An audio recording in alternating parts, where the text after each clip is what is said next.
विको प्रोसेसच्या सर्व संचालकांनी मिळून संगनमत करून 24,33,86,020 इतक्या रकमेचा विको प्रोसेसच्या जागेच्या व्यवहारात गैरव्यवहार करून सदरची जागा बेकायदेशीरित्या श्री एलक पन्नालाल दिगंबर जैन पाठशाळा अशोक चौक सोलापूर यांना विक्री करून त्यातून आलेल्या रकमेचा स्वतःच्या फायद्यासाठी वापर करून त्याचा अपहार केल्यानं व संस्थेचा विश्वासघात करून संस्थेची फसवणूक केल्यानं बप्पाजी छबुराव पवार अप्पर विशेष लेखापरीक्षक वर्ग 2 सहकारी संस्था विणकर सोलापूर यांनी जेल रोड पोलीस ठाणे सोलापूर येथे फिर्याद दाखल केली असता सदर पोलिसांनी विको प्रोसेसच्या सर्व संचालकांविरुद्ध विविध कलमान्वये गुन्हे दाखल केले होते। विको प्रोसेसच्या सर्व संचालक आरोपींना अटक होण्याची भीती निर्माण झाल्यानं त्यांनी न्यायालयात धाव घेऊन अटकपूर्व जामीन अर्ज मिळण्यासाठी अर्ज दाखल केला होता। सदर अर्जात सरकार पक्षातर्फे जिल्हा सरकारी वकील ॲडव्होकेट प्रदीपसिंह राजपूत यांनी सक्त हरकत नोंदवत सरकार पक्षाचं म्हणणं सादर केलं आणि युक्तिवाद केला की सदर विको प्रोसेसची जागा सोलापूर जिल्हा विणकर सहकारी फेडरेशन नियमित सोलापूर यांच्या मालकीची असून या संस्थेचे चेअरमन व्यवस्थापक संचालक मंडळ व इतर लाभार्थ्यांनी मिळून आपसात संगनमत करून 1/4/2021 ते 31/3/2022 या कालावधीत 24,33,86,020 इतक्या रकमेचा अपहार केलाय। सदर संस्थेच्या मालकीची 87,000 चौरस फूट जागा ही बेकायदेशीरित्या विक्री केली आहे। सदरची जागा विक्री करण्यासाठी शासकीय नियमांचं पालन केलेलं नाही, ई टेंडर प्रक्रिया मागवलेली नाही। सदर विको प्रोसेसच्या जागेचे बाजार मूल्य 28,35,00,000 इतकं असताना देखील इमारतीचं बाजार मूल्य 1,41,78,020 असताना एकूण मूल्य 29,76,78,020 असताना सदरची जागा फक्त 14 कोटी रुपयास विक्री करून सदर संस्था चालकांनी संस्थेचे 14,35,00,000 रुपयांचं आर्थिक नुकसान केलंय। सदर प्रकरणात 2006 साली 69,120 चौरस फूट जागेसाठी निविदा मागवण्यात आली होती। त्याच निविदेच्या आधारावर सदर संस्थेनं जागा 2021 साली बेकायदेशीरित्या विकली आहे व रकमेचा अपहार केला। असं असताना विद्यमान संचालक मंडळाने गोटी पामुल यांना 5 लाख संस्थेच्या खात्यातून बेकायदेशीरित्या दिले आणि सदरचा खर्च विहीर बुजवणी खर्च म्हणून संस्थेत दाखवला। तसेच सोलापूर जिल्हा विणकर फेडरेशन नियमित या संस्थेचे सभासद संख्या 160 असून त्यापैकी 33 सभासद हे संस्था हयात असताना असल्यानं सदर विको प्रोसेसच्या जागेच्या विक्रीतून आलेली रक्कम अव्यवसायिकाच्या नावानं अपेक्षित असताना सदरची रक्कम संस्थेचे चेअरमन यांच्या नावानं बेकायदेशीरित्या देऊन सदर रकमेचा अपहार करण्यात आलाय। त्यामुळे त्यांना पोलीस कोठडीची आवश्यकता आहे। तसेच सदर विको प्रोसेसच्या जागेच्या विक्रीमध्ये जागा विकत घेणाऱ्या संस्थेने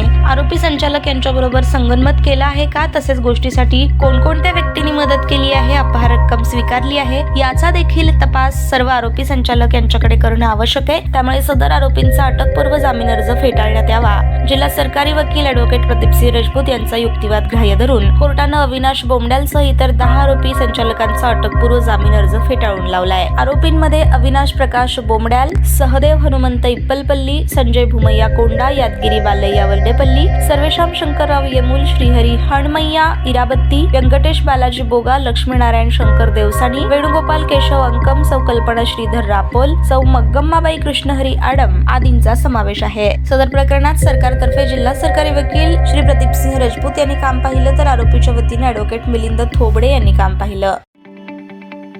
ताज्या बातम्या पाहण्यासाठी प्राईम महाराष्ट्र न्यूज चॅनलला सबस्क्राईब करा।